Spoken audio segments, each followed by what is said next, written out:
Blood pooled around the only man who could speak for the Chicago Syndicate, his throat cut hours before the most critical negotiation of the decade. Graham Falcone was surrounded by foreign wolves, deaf to their plots, until a girl holding a stack of catering boxes commanded the room in perfect Russian. The air inside the meatpacking facility in Chicago's West Loop smelled heavily of copper, but it wasn't from the beef.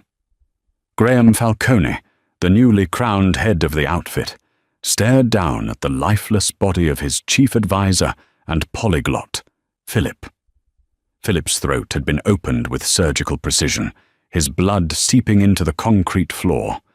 Graham's right-hand man, Enzo, stood nearby, his face pale, wiping a pristine handkerchief over his sweating forehead. "They got to him, boss," Enzo muttered, his voice echoing in the cavernous, dimly lit warehouse. "Someone inside knew Philip was your only bridge to the Bratvo and the cartel. The sit-down is in 20 minutes. Without Philip, we can't negotiate the port routes. Worse, we won't know if they're coordinating an ambush right in front of our faces." Graham's jaw tightened. At 32, he had inherited a fractured empire. The Italians held the city's politics, but the Russians controlled the docks, the Mexican cartel controlled the overland trucking, and a ruthless Corsican syndicate supplied the heavy artillery. Tonight was supposed to be the treaty that united them under Graham's logistics network. Now, it was a trap. "Cancel it?" Enzo asked, his hand hovering near the firearm holstered beneath his tailored jacket. "If we cancel, we show weakness. If we show weakness, the wolves tear us apart by midnight," Graham said, his voice a low, gravelly baritone that commanded absolute authority. "Hide the body. Set the tables. We go in blind." Outside, a relentless November rain lashed against the loading dock doors. Nolan Bennett shivered in her oversized, soaked parka. She was 26, drowning in her late father's gambling debts, and currently gripping 3 heavily insulated boxes of artisan espresso, pastries, and cured meats from Boulangerie Pierre. She was only supposed to drop the catering at the front desk, but the front desk was abandoned. The heavy steel door was propped open by a wooden pallet. Desperate for the $200 cash tip she had been promised, money that would literally keep her electricity from being shut off tomorrow. Nolan pushed her way inside. "Hello?" she called out, her voice swallowed by the hum of industrial refrigerators. She navigated the maze of hanging hooks and plastic strip curtains, finally stumbling into a heavily furnished back office that looked entirely out of place. Persian rugs covered the concrete. A massive mahogany table sat under a low-hanging chandelier, and standing at the head of the table were men who looked like they breathed violence. Before Nolan could take a step back, the heavy steel doors behind her slammed shut with a deafening metallic clang. A lock engaged. Enzo had his gun drawn and pointed directly at her chest in a fraction of a second. Graham raised a single gloved hand, pushing Enzo's barrel down, his dark, piercing eyes locked onto Nolan. "Who are you?" Graham demanded, his gaze stripping away her defenses. "Delivery," Nolan stammered, holding up the boxes like a shield. The door was open. I just want my tip and I'll leave." "I didn't see anything." "You aren't leaving," Graham said coldly, checking his gold Rolex. "The perimeter is locked down. Victor and Alejandro are pulling into the bay right now. Put the food on the side table. Sit in the corner. If you make a sound, my associate will put a bullet in your head. Do you understand?" Nolan swallowed hard, her heart hammering against her ribs. She nodded, scurrying to the shadows near a tall filing cabinet. She sank to the floor, pulling her knees to her chest as the heavy office doors swung open. In walked a parade of nightmares.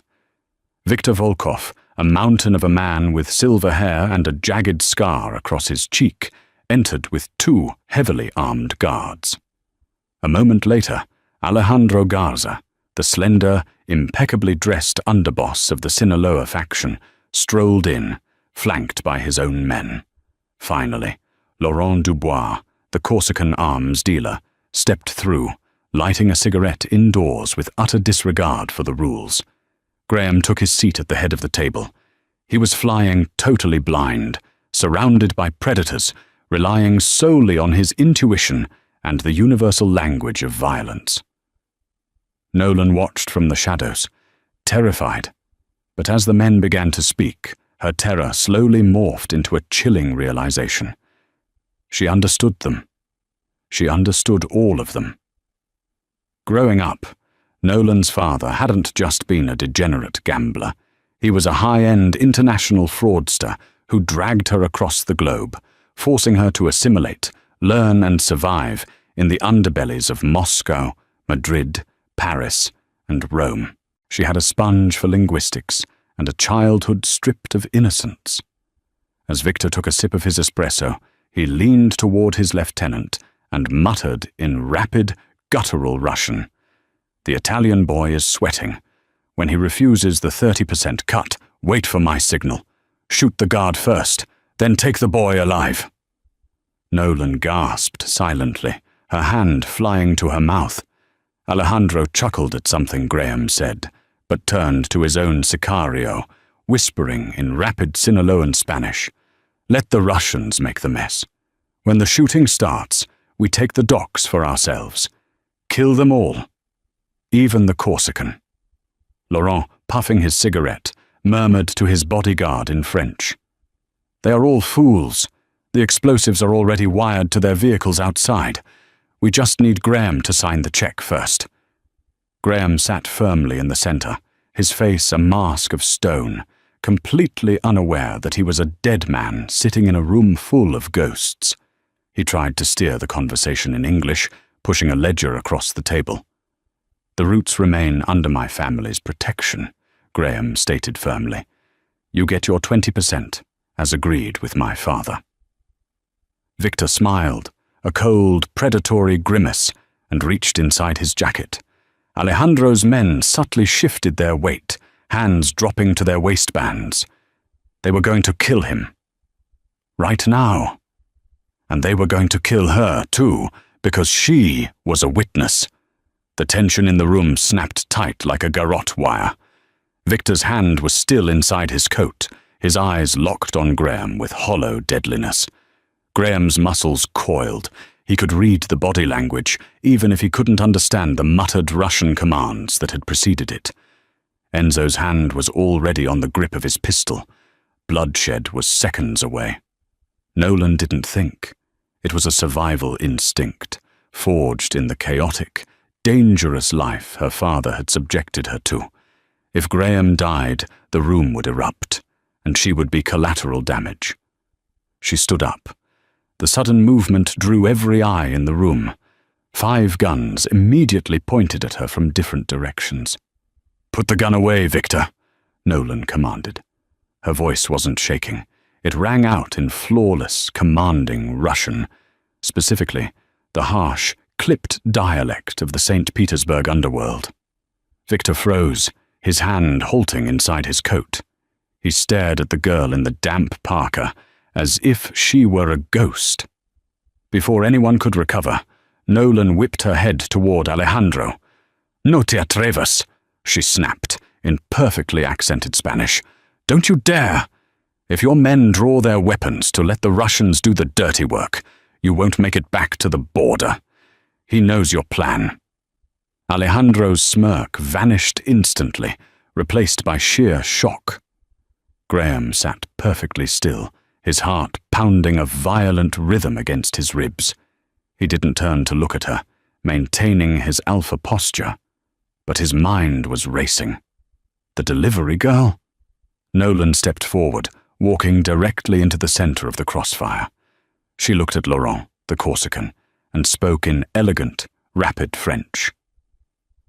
"And if you think detonating the vehicles outside will solve your problems, Laurent, you are mistaken. The police scanners are already active. You won't get a block away before the feds swarm you." Laurent dropped his cigarette, his jaw slack. Silence descended on the room. It was absolute and suffocating. The three rival bosses looked at Nolan, then slowly turned their gaze back to Graham, a new, profound fear in their eyes. They thought Graham had set them up. They thought he was playing a genius-level game of chess, allowing them to plot their treasons aloud just to prove how totally he had them surrounded. "You," Victor muttered in heavily accented English, looking at Graham. "You understood us this whole time? You planted her?" Graham, possessing the razor-sharp instincts that made him the boss, didn't miss a beat. He leaned back in his leather chair, steeled his nerves, and offered a slow, chilling smile. "Did you really think," Graham lied smoothly, "that I would invite you into my house without knowing exactly what you were whispering about?" He gestured casually toward Nolan, praying she would play along. "My associate here has been keeping me very well informed. Tell me, Victor, how are your knees?" Victor visibly swallowed. He slowly pulled his hand out of his jacket, revealing nothing but a silver cigar tube. He placed it on the table and raised his hands in a placating gesture. Alejandro cursed under his breath in Spanish, kicking his chair back. "We meant no disrespect, Falcone. It was just precautions." "Precautions," Graham echoed dangerously. "My terms remain. 20%. You use my trucks, you use my docks. Anyone who steps out of line answers to me. And if you ever try to plot against me in my own city again, my associate won't just translate your words. She'll write your eulogies." Nolan stood rigidly behind Graham's chair, playing the part of a highly trained intelligence operative, even though her knees were trembling so violently she thought she might collapse. For the next 20 minutes, Nolan flawlessly translated the intricacies of the negotiation. She caught the subtle nuances of Victor's demands, smoothed over Alejandro's wounded pride in formal Spanish, and negotiated the explosive terms with Laurent in French. Whenever Graham needed to assert dominance, Nolan translated his English into their native tongues with a harsh, unyielding tone that made the grown killers flinch. She wasn't just translating. She was heavily mediating, saving Graham from making cultural missteps, saving his life, and essentially brokering a multi-million-dollar international crime syndicate treaty. When the ledgers were finally signed and the blood pacts renewed, the three bosses hastily exited the warehouse, thoroughly spooked by the young, terrifying Mafia kingpin and his linguistic shadow. The heavy doors slammed shut behind the last of them. The second the lock clicked, the adrenaline completely drained from Nolan's body. Her knees buckled, and she collapsed toward the concrete floor. Graham caught her before she hit the ground, his strong arms wrapped around her waist, effortlessly lifting her and setting her down into one of the plush leather chairs. Enzo immediately locked the doors down tight. Graham leaned over her, his hands gripping the armrests of her chair, boxing her in. Up close, he smelled of expensive cologne, danger, and gunpowder. His dark eyes were searching her face, burning with a mixture of intense suspicion and raw fascination. "Enzo," Graham said without looking away from Nolan, "run a background check. Every database, Interpol, FBI, local PD." "Now." "On it, boss," Enzo said, stepping away with his phone. "Who are you?" Graham whispered, his voice a lethal caress. "A girl in a wet coat drops off pastries, gets locked in my meat locker, and somehow speaks 5 languages fluently enough to intimidate the heads of 3 major crime families. You saved my life, but you also know entirely too much." Nolan caught her breath, looking up into the eyes of the most dangerous man in Chicago. "I told you, I'm just a delivery driver. My name is Nolan. My dad, he was a bad man. We moved a lot. You pick things up when you're running from the law in 5 different countries." Graham studied her trembling hands, then looked back to her defiant, intelligent eyes. His heart, usually encased in ice, felt a strange, sudden jolt. "You're not a delivery driver anymore, Nolan," Graham said quietly, standing up and buttoning his suit jacket. "Philip is dead. I need a voice, and whether you like it or not, you just bought your way into the outfit." Nolan's world changed overnight.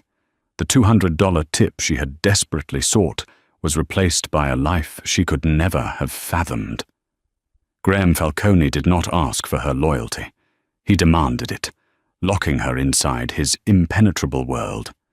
Her new residence was a sprawling, biometric-secured penthouse atop the St. Regis Chicago, overlooking the icy expanse of Lake Michigan.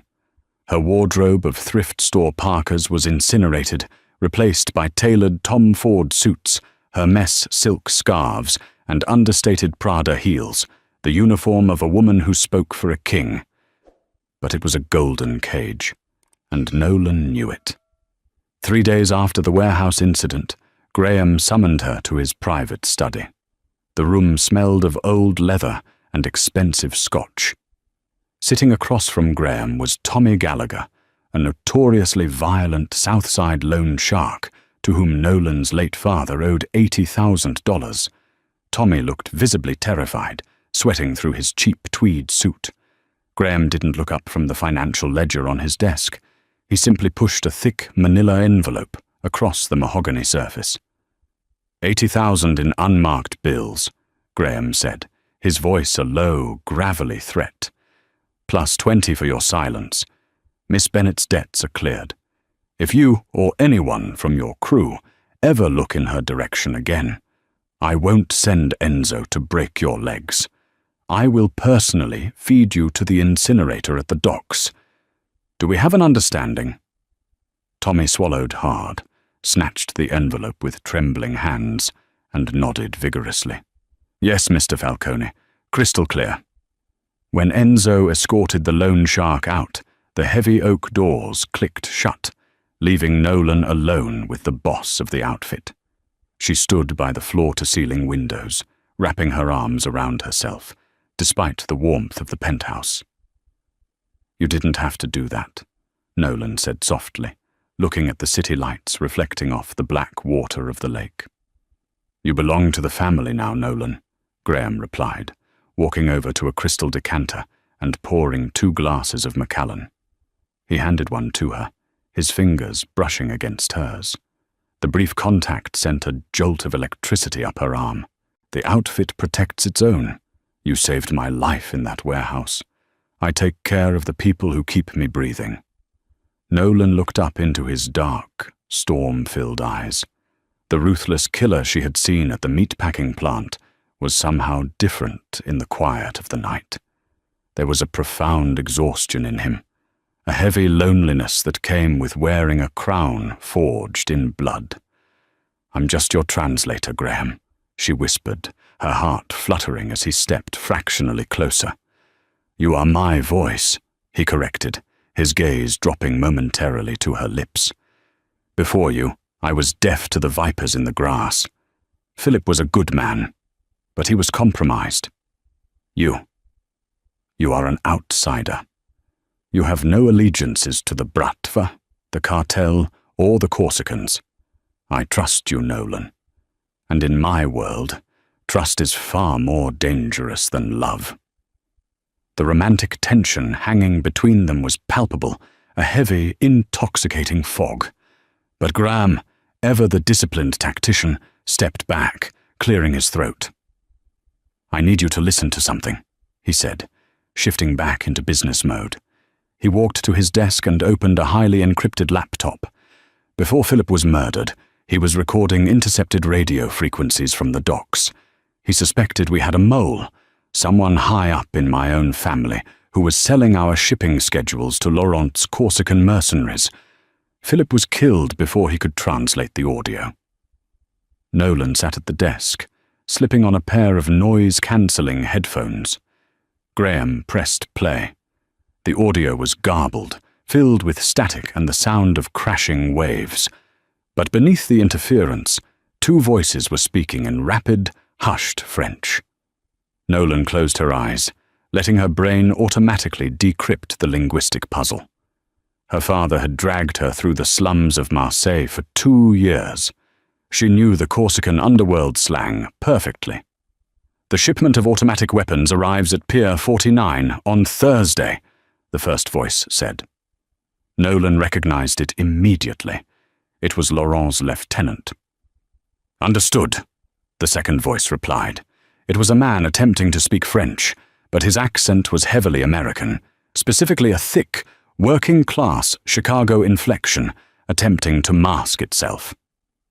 "Graham will be at the Field Museum Charity Gala that night. Security will be light. My men will stand down at the loading bays. Take the weapons, and in exchange, you eliminate the new girl." Nolan's blood ran completely cold. She paused the recording, her hands shaking violently. "What is it?" Graham demanded, noticing her sudden pallor. "What did they say?" "They're hitting Pier 49 on Thursday," Nolan breathed, looking up at him with wide, terrified eyes. "But Graham, the man selling you out, he asked the Corsicans to kill me." Graham's face darkened, a terrifying storm brewing behind his eyes. Who was the second voice? He was speaking French, but his accent was local, Nolan explained, rewinding the track and isolating the frequency. "Listen to how he pronounces his vowels. It's forced.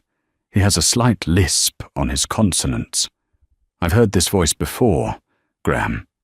I heard it at the warehouse, barking orders to the perimeter guards before the rival bosses arrived." Graham leaned in, pressing his ear close to the speaker. His jaw clenched so hard Nolan thought his teeth might shatter. "Frank," Graham whispered, the name dripping with absolute venom. Frank Valenti was Graham's uncle by marriage, a senior capo who had controlled the Southside rackets for 30 years. Frank had been the one pushing hardest for Graham to take over the family after Graham's father passed, acting as a mentor. It was the ultimate betrayal. Frank wanted the throne, and he was using the Corsicans to cripple Graham's logistics network to prove Graham was an incompetent leader. And Nolan, the human polyglot who could expose all their secrets, had become Frank's primary target. "He's going to make his move at the Field Museum Gala on Thursday," Nolan said, her voice steadying. "He thinks you'll be distracted. He thinks I'll be an easy target." Graham reached out, gently tracing the line of her jaw with a calloused thumb. The tenderness of the gesture was a stark contrast to the violence radiating from his soul. "Frank just signed his own death warrant," Graham murmured. "But we aren't going to hide, Nolan. We are going to the gala, and we are going to let him spring his trap, because when the jaws snap shut, he's going to find out he's the one bleeding." Thursday night descended on Chicago with a bitter, biting chill. The Field Museum, a massive neoclassical structure on the edge of the lake, was lit up like a beacon of high society. Inside, under the towering skeleton of the T-Rex named Sue, the city's elite mingled with corrupt politicians and the hidden royalty of the underworld. Nolan walked beside Graham, practically floating in a floor-length, emerald-green silk gown that clung to her curves, a diamond necklace resting heavy against her collarbone. Graham looked devastatingly handsome in a bespoke, midnight blue tuxedo, but his eyes were constantly scanning the perimeter. Enzo and a dozen of Graham's most loyal enforcers were blending into the crowd, disguised as guests and catering staff. Across the great hall, Frank Valenti stood near the Egyptian exhibit, holding a glass of champagne. He smiled warmly as Graham and Nolan approached, though his eyes darted nervously to the exits. "Graham, my boy," Frank boomed, opening his arms, "and the mysterious Miss Bennet. You look absolutely radiant. It's a shame Philip couldn't be here to see the family so united." The audacity of the veiled threat made Nolan's stomach churn, but she kept her face, an unreadable mask of polite indifference, a skill she had perfected over years of running from the law. Philip's absence is heavily felt, Graham replied, his tone smooth, dangerously calm. But Nolan has proven to be a revelation. In fact, she's translated some very interesting audio files for me recently. Conversations about Pier 49. Frank's smile faltered for a fraction of a second, his grip on his champagne flute tightening. Is that so? Before Frank could formulate a response, the heavy bronze doors of the museum's south entrance crashed open. Panic erupted instantly. The string quartet stopped playing in an agonizing screech of bows. Women screamed as a dozen heavily armed men, clad in black tactical gear, stormed the grand hall. They weren't police. They were Laurent's Corsican mercenaries, carrying suppressed submachine guns. Frank took 3 rapid steps backward, disappearing behind a marble pillar as the mercenaries fanned out, creating a perimeter. The guests dropped to the floor, terrified. Graham immediately pulled Nolan behind the heavy stone base of a nearby exhibit. Enzo and the Loyalists drew their weapons, but they were severely outgunned. The mercenaries had the high ground on the balcony and the exits completely blocked. "Graham Falcone!" A heavily accented voice echoed through the cavernous hall. The lead mercenary, a scarred man named Jean-Luc, stepped forward, aiming his weapon directly at the exhibit where Graham and Nolan were taking cover. "Step out. The old man paid us well for the docks, but he paid us double to leave you bleeding on the marble. Give us the girl and we make it quick for you." Graham checked his magazine, his face a mask of cold fury. "Stay down, Nolan," he commanded, preparing to step into the fatal crossfire to protect her. But Nolan didn't stay down. She looked at the tactical situation. If Graham fired, he would be cut down in seconds. This wasn't a problem that could be solved with bullets. It had to be solved with words. Before Graham could stop her, Nolan stood up from behind the marble base, raising her hands empty in the air. "Nolan, no!" Graham hissed, trying to grab her dress, but she stepped out of his reach. Jean-Luc aimed his rifle at her chest, his finger tightening on the trigger. "Arrêtez!" Nolan shouted, her voice cutting through the terrified silence of the museum like a whip.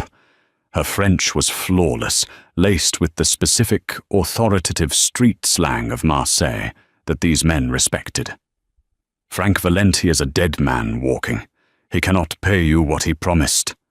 Jean-Luc paused, lowering his weapon slightly, genuinely shocked to hear his native underworld tongue coming from the woman in the emerald gown. "He has already wired the first half, little bird." "Business is business. Frank is a lieutenant, not the king," Nolan countered, walking slowly forward, her heart hammering against her ribs, projecting absolute, fearless dominance. "Graham Falcone controls the offshore accounts. Frank promised you the docks, but the Sinaloa cartel and the Bratva have already mobilized their armies to Pier 49 on Graham's orders. If you go to the docks tonight, you are walking into an international slaughterhouse." She was bluffing. It was a massive, desperate gamble, spinning a web of lies built on the treaties she had translated days ago.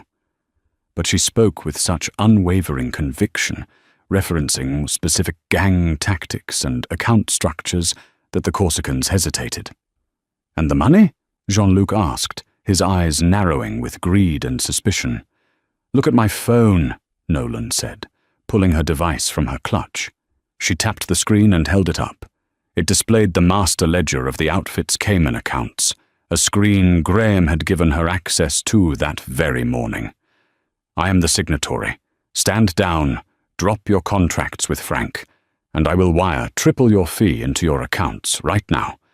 You walk out of here rich, and you leave Frank to us." The mercenaries looked at each other. Honor among thieves was a myth. Money was the only true religion. Jean-Luc stared at Nolan, then looked past her to where Graham stood, gun drawn, entirely willing to die for the woman brokering the deal.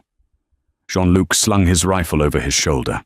"Triple, in 10 minutes, or we come back and burn this city to the ground." "Done!" Nolan said, her voice shaking slightly, but she quickly executed the transfer with a few rapid keystrokes. The Corsicans turned in unison and marched out of the bronze doors, vanishing into the Chicago night just as quickly as they had arrived. The silence that followed was deafening. Frank Valenti, realizing his private army had just been bought out from under him, bolted from behind the marble pillar, sprinting toward the rear exit. He didn't make it 10 feet. Enzo intercepted him, tackling the older man to the polished floor and pressing the barrel of his gun against the back of Frank's head. Graham slowly lowered his weapon. He looked around the grand hall, ensuring the threat was entirely neutralized before his gaze locked onto Nolan. She was standing in the center of the room, her hands finally shaking uncontrollably, the adrenaline crash hitting her like a freight train. Graham closed the distance between them in 3 long strides. He didn't say a word. He grabbed her waist, pulled her flush against his chest, and crushed his mouth to hers. It was a kiss born of pure adrenaline, terror, and undeniable possession. Nolan gasped against his lips, wrapping her arms around his neck, anchoring herself to the only solid thing in her chaotic new universe. The kiss deepened, sealing a pact that went far beyond language, beyond treaties, and beyond the violent world they inhabited. When Graham finally pulled back, he rested his forehead against hers, both of them breathing heavily. "You just bought a mercenary army with my money," Graham whispered, a breathless, genuine smile breaking through his stoic facade. "I considered it a linguistics consulting fee," Nolan breathed back, a tear slipping down her cheek. Graham wiped the tear away with his thumb, his dark eyes burning with fierce adoration and unyielding loyalty. "You're never leaving my side, Nolan. Do you understand me?"